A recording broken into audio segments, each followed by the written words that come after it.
Welcome back to my Sweety blog. আমি সুইটি বলছি। কেমন আছেন আমার প্রিয় ভিউয়ার্স? একদম ইজি একটা রেসিপি, তাহলে শুরু করি। প্রথমে আমি 1 চা চামচ করে আদা রসুন দিয়েছি, লবণ দিচ্ছি স্বাদ মতো। চুলার হিটটাকে আমি মিডিয়াম করে রেখেছি। আমি কিন্তু পানিটাকে একদম কমিয়ে ফেলবো। এখন ঢেকে রেখে সিদ্ধ করব।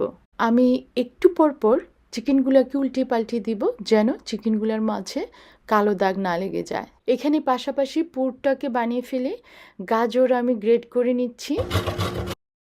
শসার মাঝখানে বিচিগুলো ফেলে দিয়েছি, কারণ যখন আমি সব ইনগ্রিডিয়েন্ট একসাথে মিশাবো তখন শসা থেকে অনেক পানি বের হয়ে যাবে, তাই শসার বিচিগুলো ফেলে দিয়েছি।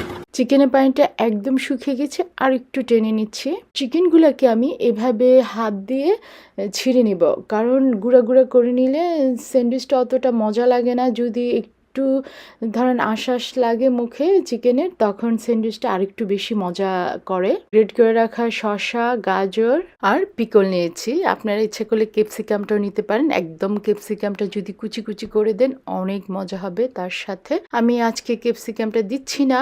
এখন সবগুলো মিক্স করব, শসা, গাজর আর পিকল। এখন মেয়োনিজটা দিয়ে মেখে নিব।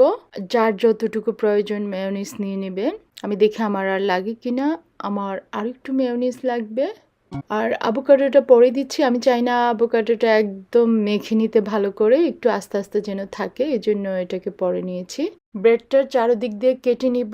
আমি সাধারণত এমনি নর্মালি ব্রেড কেটে নেই না, এখন ভিডিও করব বলেই কেটে নিচ্ছি সুন্দর দেখা যাওয়ার জন্য। না কেটে নিয়েও খাওয়ার সময় খেতে পারেন। চিকেনের পুরটা ব্রেডের মধ্যে দিয়ে দিচ্ছি। অনেক সময় বাচ্চারা শসা, গাজর এগুলো খেতে চায় না, তখন চিকেন, মেয়োনিজ এবং কেচাপ দিয়েও এই পুরটা তৈরি করতে পারেন। আর বাচ্চাদের টিফিনের জন্য তো একটা বেস্ট টিফিন।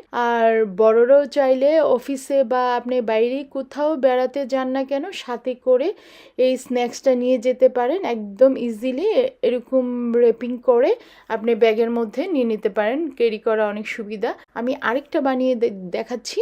আমি এটার মধ্যে একটু কেচাপ দিয়ে দিয়েছি। আমার এই কেচাপটা একটু ঝাল, মিষ্টি, টক কেচাপ পছন্দ করি। আর আপনি চাইলে ব্ল্যাক পেপারও দিতে পারেন, ওইটাও অনেক মজা, অনেকে ওইটাও পছন্দ করে। আল্লাহ আমাদের সবাইকে ভালো রাখুক, সুস্থ রাখুক। দেখা হবে নেক্সট ভিডিওতে ইনশাল্লাহ।